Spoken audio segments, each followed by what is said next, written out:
আসসালামু আলাইকুম প্রিয় শিক্ষার্থীরা। এইচএসসি রেজাল্টের পর অনার্স ভর্তি হওয়ার প্ল্যানিং করছো লক্ষ লক্ষ শিক্ষার্থী। আচ্ছা, অনার্সে তো ভর্তি হবে, অনেকের ফ্যামিলি গরিব, আবার অনেকের ফ্যামিলি মধ্যবিত্ত, অনেকের ফ্যামিলি আবার বড়লোক, এক এক কোয়ালিটির আছে। সেক্ষেত্রে অনার্সে যে একটা খরচ থাকে পড়াশোনার, হিউজ পরিমাণে একটা খরচ থাকে, কোনো কলেজগুলোতে আবার কম থাকে, এই খরচটা তোমার ফ্যামিলি বহন করতে পারবে তো? তোমার এখনই জেনে রাখা উচিত যে অনার্সে পড়াশোনা করতে আসলে কেমন খরচ হয়। এই খরচ ভেদে তুমি তোমার কলেজগুলো নির্বাচন করতে পারো। তোমার ফ্যামিলির অ্যাবিলিটি আছে, তোমাকে প্রতি মাসে 10,000 টাকা করে দিবে। তুমি এমন একটা কলেজে ভর্তি হলে যেখানে 15 থেকে 20,000 টাকা করে লাগে, তাহলে তুমি পড়াশোনা কিভাবে কন্টিনিউ করবে?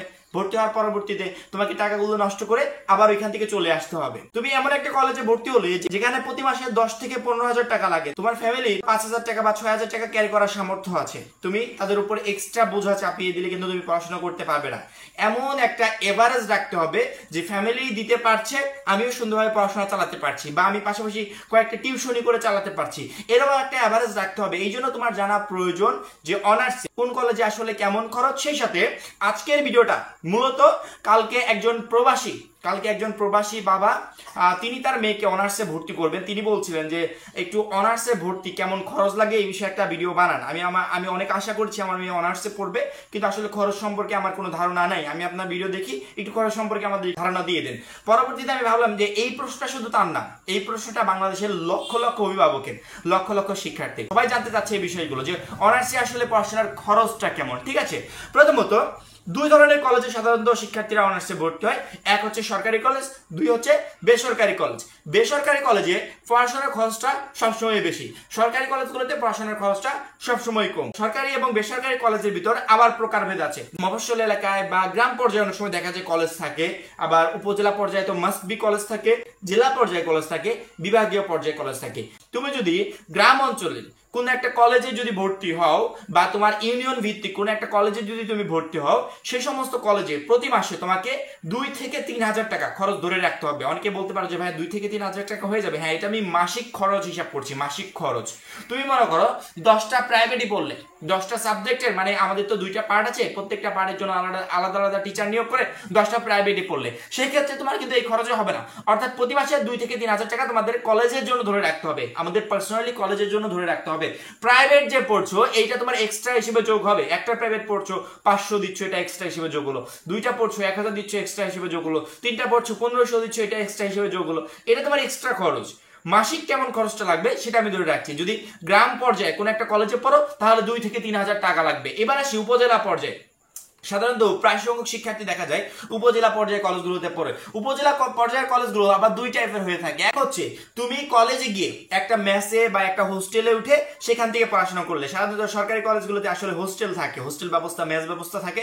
তুমি যদি ওইখানে থেকে, ওইখানে খেয়ে পড়ে, ওইখানে বসবাস করে যদি ওই কলেজে পড়াশোনা করো, সেক্ষেত্রে তোমাকে প্রতি মাসে মিনিমাম 5 থেকে 6,000 টাকা ধরে রাখতে হবে। মিনিমাম 5 থেকে 6,000 টাকা ধরে রাখতে হবে। যদি বাসা থেকে কলেজ করো তাহলে তোমাকে এখানে 3 থেকে 4,000 টাকা ধরে রাখতে হবে খরচের জন্য। 3 থেকে 4,000 টাকা ধরে রাখতে হবে। এর সাথে এক্সট্রা প্রাইভেট 2টা পড়লে 1,000, 4টা পড়লে 2,000, এই প্রাইভেট খরচটা ধরে রাখতে হবে। ঠিক আছে, এবার আসি জেলা পর্যায়ের কলেজগুলোতে। সাধারণত আমি একজন জেলা পর্যায়ের কলেজের স্টুডেন্ট ছিলাম, জেলা পর্যায়ের কলেজে পড়াশোনা করেছি। আমি ভালো জানি এই সমস্ত কলেজগুলোতে আসলে খরচটা কেমন হয়।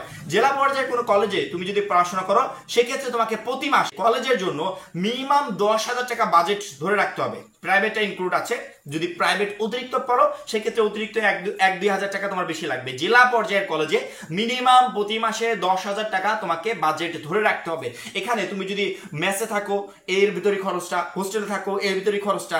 আমাদের আগে হয়ে যেত 10,000 টাকা হয়ে যেত, অনেক সময় বেঁচেও যেত। আমরা প্রাইভেট পড়তাম, অনেকগুলো প্রাইভেট পড়তাম, তারপরেও বেঁচে যেত। আমাদের মেস খরচ এবং কলেজের যাবতীয় খরচ, বই খাতা, এটা মিলিয়ে সবকিছু মিলিয়ে 10,000 টাকায় আমাদের কাভার হয়ে যেত। ঠিক আছে, তো জেলা পর্যায়ে একটা কলেজে পড়াশোনার জন্য তোমাকে 10,000 টাকা মিনিমাম বাজেট ধরে রাখতে হবে। তুমি সেখানে হোস্টেলে থাকো, মেসে থাকো, এটা তোমার উপর নির্ভরশীল। তবে প্রাইভেটের উপর ডিপেন্ড করছে খরচটা। প্রাইভেট যদি অতিরিক্ত পড়ো তাহলে এখানে খরচটা আরো বেড়ে যাবে। এবার আসি বিভাগীয় পর্যায়ে। বিভাগীয় পর্যায়ের একটা কলেজে তুমি যদি থাকতে চাও, এখানে থেকে যদি পড়াশোনা করতে চাও হোস্টেল বা মেসে, সেক্ষেত্রে তোমাকে মিনিমাম 15 থেকে 20,000 টাকা ধরে রাখতে হবে বিভাগীয় পর্যায়ে। ওই সমস্ত অঞ্চলের খরচ বেশি, ওই সমস্ত অঞ্চলের মেস ভাড়া বেশি, ওই সমস্ত অঞ্চলের সবকিছুর দাম বেশি। সেক্ষেত্রে কলেজের ফিস সহ আদার্স সবকিছু মিলিয়ে তোমাকে 15 থেকে 20,000 টাকা ধরে রাখতে হবে বিভাগীয় পর্যায়ের একটা কলেজের জন্য। বেসরকারি কলেজের ক্ষেত্রে যে কলেজটাতে 2,000 বলেছি, বেসরকারি সেই পর্যায়ের একটা কলেজে তোমার লাগবে 4,000 টাকা।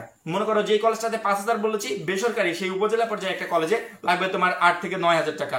জেলা পর্যায়ে যেটাতে আমি 10,000 বলেছি, বেসরকারিতে সেটাতে লাগবে তোমার 15 থেকে 20,000 টাকা। বিভাগীয় পর্যায়ে লাগবে 20 থেকে 25,000 টাকা। এরকম করে খরচ লাগবে বেসরকারি কলেজগুলোতে। শুধুমাত্র এই খরচটাই যে মেইন খরচ তা না, তোমাদেরকে কলেজে ভর্তির সময় বা অনার্সে ভর্তির সময় প্রথম পর্যায়ে একটা ভর্তি ফি দিয়ে ভর্তি হতে হবে, ঠিক আছে?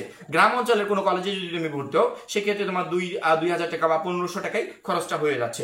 উপজেলা পর্যায়ে একটা কলেজে ভর্তি হলে 2,500 বা 3,000 টাকায় তোমার হয়ে যাচ্ছে। এভারেজ যদি আমি ধরি, সরকারি কলেজগুলোতে সাধারণত ভর্তি হতে আমাদের 5 থেকে 6,000 টাকা মতো খরচ হয়। বেসরকারি কলেজে ভর্তি হতে গেলে 8 থেকে 10,000, 10 থেকে 20,000 এরকম একটা খরচ এভারেজ ধরে রাখতে হবে। যত উপরে যাবে আস্তে আস্তে খরচটা তত পরিমাণে বাড়বে, ঠিক আছে?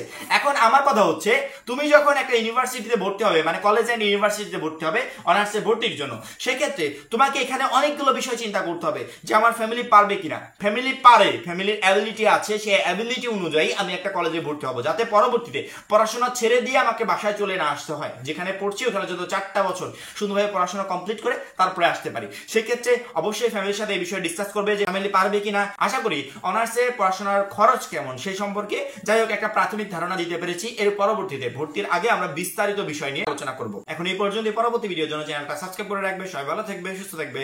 আল্লাহ।